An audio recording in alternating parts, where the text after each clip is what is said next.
റോഡപകടങ്ങൾ തുടർക്കഥയാകുന്ന സാഹചര്യത്തിൽ ഇരിക്കൂർ പെരുവളത്തുപറമ്പിൽ ഡിവൈഡർ സ്ഥാപിച്ച അൻസാർ നഗർ വാട്സാപ്പ് കൂട്ടായ്മ.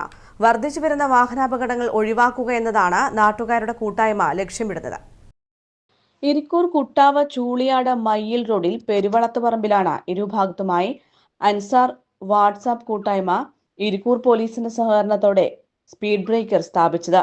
2 യുവാക്കളുടെ മരണം ഉൾപ്പെടെ നിരവധി വാഹനാപകടങ്ങൾ തുടർക്കഥയായിട്ടുള്ള അൻസാർ നഗറിൽ വർദ്ധിച്ചുവരുന്ന വാഹനാപകടങ്ങൾ ഒഴിവാക്കുക എന്ന ലക്ഷ്യത്തോടെയാണ് സ്പീഡ് ബ്രേക്കർ സ്ഥാപിച്ചത്. പതുക്കെ പോവുക, വീട്ടിലൊരു കുടുംബം കാത്തിരിക്കുന്നു എന്ന വാചകവും എഴുതിയിട്ടുണ്ട്. ഈ റോഡിൽ നമ്മൾ ഈ പ്രദേശത്ത് ചെറുതും വലുതുമായ ഒരുപാട് അപകടങ്ങൾ നടന്നു കഴിഞ്ഞിട്ടുണ്ട്. ഇപ്പം തന്നെ 4ഓളം ആൾക്കാർ ഒരു കുട്ടിയടക്കം കിടപ്പിലാണ്.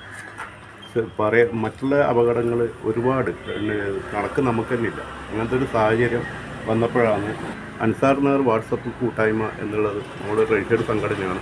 10-11 വർഷമായി ഞങ്ങളിവിടെ പ്രവർത്തിക്കുന്നു പലവിധ മേഖലകളിലും. നമ്മുടെ കൂട്ടായ്മ എടുത്തൊരു തീരുമാനമാണ് ഇവിടെ ഒരു ഡിവൈഡർ ബോർഡ് വെക്കുക എന്നുള്ളത്. അപ്പം അതിന് നമുക്ക് പോലീസിൻ്റെ ഭാഗത്തും RTOൻ്റെ ഭാഗത്തും PWDയുടെ ഭാഗത്തും പഞ്ചായത്തിൻ്റെ ഭാഗത്തും നല്ലൊരു സഹകരണമാണ് കിട്ടിയത്. നമ്മൾ വളരെ ഭംഗിയായിട്ട് പഞ്ചായത്ത് പ്രസിഡന്റാണ് ഈ ബോർഡ് സ്ഥാപിച്ചത്.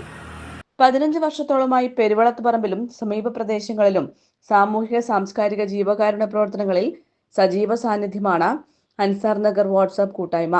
പെരുവളത്തുപറമ്പിലെ നാട്ടുകാരുടെ നേതൃത്വത്തിലാണ് കൂട്ടായ്മ ഒരുക്കിയത്. News bureau, Irikkur.